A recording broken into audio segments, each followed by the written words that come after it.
Good. Good. All right, we got questions? Hi, Coach. We talked to you last Tuesday. I know a lot has happened since then. You had a big scrimmage on Wednesday. I know that's been a few practices ago now. What did you learn maybe from last Wednesday, and what have you kind of continued to learn as you continue preseason camp? Yeah, that was our first scrimmage, so it's the first time, doing some live tackling, so you can see who can tackle and who can tackle in space, and who's trying to be physical and who can play within the scheme, because we do a lot of things at them. So that was good. It was good to see. I thought we came out with great energy. So we just got to continue just to build upon that and just making sure the guys just get better every day. From the first scrimmage to this next scrimmage coming up in a couple days or whenever it is this week, what are you guys focusing on specifically? The main thing is just, see, a lot of times you got your scheme and all of that, but the main thing is just making sure those guys are getting to the football. Making sure we are tackling. We want to be sure tacklers. That's the main thing, is making sure that we're getting guys on the ground. Scheme-wise, we'll coach them up. Obviously, whatever we messed up on the first scrimmage, we want to improve this scrimmage. But just making sure the guys just understand just the pace that we want to play, the energy we want to play with, the physicality we want to play with. So just making sure everybody on the same page with what we want as far as our standard. Travis Guest said last week that the defense, he thought, performed better in the scrimmage, so you guys stood out, energy and things like that. What did you make from the defense, and what kind of maybe were you pleased with seeing from your guys in that scrimmage? Just the energy. I think it came out. We was in the stadium, so it's always good to scrimmage in the stadium. So the energy that we came out with was really good. The focus was good. So just I think they had an edge about them the last scrimmage. But at the same time, we have to continue to keep that edge and keep the standard. And but we was very pleased with the energy and the edge that we came out with. At this point in camp, what are the biggest questions that you still have to answer? Really just getting the guys in the right seat. We got a lot of different battles across just defensively.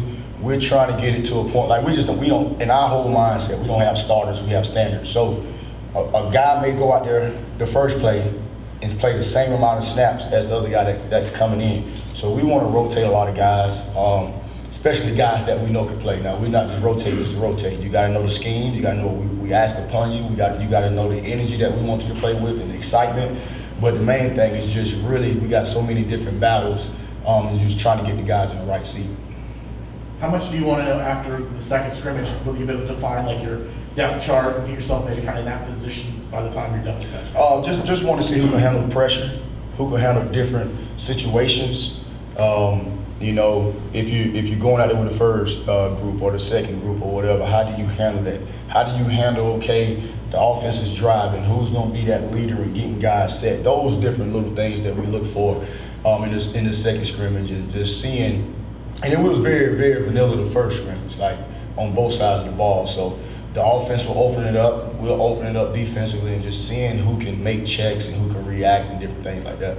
Coach, how would you describe the defensive line right now? I know there's some new faces competing there in camp.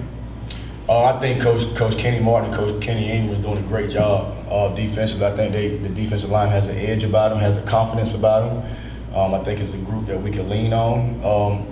You could just feel that their confidence and that edge with that entire group. So that's always good, especially the linebacker in me, to be able to play behind guys that have that edge and that confidence. At cornerback last season, Corey Thornton as a true freshman started all 10 games. Devontae Brown got some time. Justin Hodges. How are those young corners developing in year 2 in camp? They're doing well. And you can see they had to be thrown into the fire last year as true freshmen, and you could just see, because you got to think, when they got here, they didn't go through a spring. Fall camp, he had COVID, so they had to learn on the job, so they was out there getting on-the-job training during the games. So you could just see those guys taking the steps forward and getting better and better each week. How soon, you've got a little more 2 weeks, I guess, before the opener. How soon before you guys start really kind of scheming for Boise State, and how much do you know about Boise State?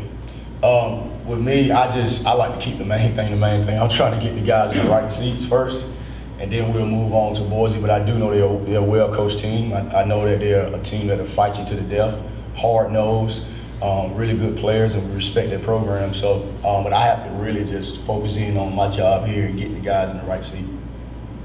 Coach, with all the new transitions and coming in the first year, sometimes it's difficult seeing what the leadership's like amongst the players. How fast did that come around, and when did you see that turning point?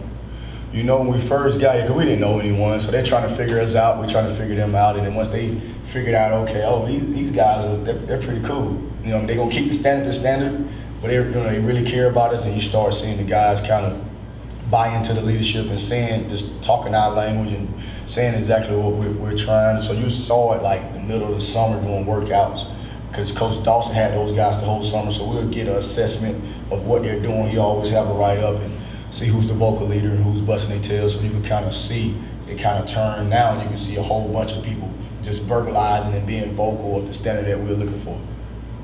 Another guy, newcomer that I asked about last week, Bryson Armstrong, you said you were moving him around for the first scrimmage. Now that the first scrimmage is over with, how are you guys using him on defense? If I tell you, I gotta kill you, so I won't tell you that. But he's doing well. We're moving around different places, and he's a football player, and he made some plays the last scrimmage, one-handed interception, different things like that. He's a football player. You put the ball down, he's the guy that you want in the alley with you. That's tough and hard-nosed, but he's got to watch us the first game and see what we're gonna play. What have you seen from your linebackers, in particular Eric Gilliard? Oh man, a leader. Just a leader, and he's a quiet leader. You know, the guys respect him. He's very, very smart, knows the system inside out, can get guys lined up, and that's what you want. You want a guy that can get guys lined up when all crap is going right. He can get guys lined up with that poise and confidence that you need. That's playing in the middle, you know, and also that edge about him as well. So that's what we like. That's what we're getting. You know, you're getting a seasoned veteran and a guy that's just sharp. One thing when you're calling plays and the thing that's comfortable for coaches is putting a guy there that know what he's doing and that can get everybody lined up. And that's what we got with EG. You talked a little bit about Bryson moving around a little bit. How important is versatility among your guys that you can maybe move them around, especially now before you guys get ready for the season? Oh, it's very important because we do a complex scheme where we do different things, and guys have to be able to play multiple positions. You may be a position one week doing one thing, next week doing the next deal. You may be there one series doing one thing, and the next series doing something different. So it's complex, but at the same time, it's simple enough for our guys to learn. And again, like I said last week, we're gonna do what they're willing, what they can do, and not try to force a system on them. So they've been picking it up. And it's been good. It's actually been good. We got smart players, so that's always good. Coach, I've heard a couple of references from players. What are some of the unique names you have for positions? Is there like a money backer? Is that like the middle? And then is there like a night position? Is that in the nickel? What are some of the unique names you have for positions? You got a money backer, which most people would say is a wheel backer. You have a Mac backer, which is a mic backer. You have a night, which is we're knights, right? So the knight is a guy that can do a lot of different things, depending on where we want to line them up at. So that makes our scheme complex. We have a buck, which is an outside guy that we can line up anywhere. Cause confusion for the offense, trying to ID who guys are, and it helps us out with different blitz packages. So money, Mac, buck, knight. Okay. Get to the ball. Yeah. I knew you just talked about Eric Gilliard being a leader. So who are some of the other guys you've kind of seen step up the first few weeks kind of in that leadership position for you guys? You know what? And it was unique about this squad. We have quiet leaders that lead by example, right? So EG is one of them. Like he just go and guys will follow him. Because guys respect ball players and they know he's a ball player. You have vocal leaders. KD is another one that lead by example. Then you have Big Cat, that's a vocal guy. You have Nuke, that's a vocal guy. You got Bryson, that's just like EG. You don't know if he's in the room. You know, you have Tatum that'll talk. You know, you got Drop. Sometimes I tell Drop, listen, if you think it, don't say it. So, but he's another one that's vocal, because you never know what he'll say in a good way. Love being around him. Ricky, he's another one. He's in the room, but you wouldn't know. But he just lead by example. So we got a variety of guys. Got the quiet ones. You got the ones that like to talk. You got Devontae Brown that's out there. You won't know he's in the room. So, man, it's awesome to have a mixture of guys, but all of them lead in their own little way, which is cool. On that note, communication, what did you see during the scrimmage and what do you want to see going forward, the guys communicating with one another? You know what, the first scrimmage was good. It was great communication. It was a great edge about us, but again, it was vanilla. You know, this scrimmage that comes up Wednesday is gonna be formations, and it's gonna be adjustments and motions, and different things like that where we have to communicate. So we'll really see where we're really at this next scrimmage. Thanks, Coach. Awesome. Appreciate y'all guys. Thank All right, you. Appreciate it. We got Eric Gilliard.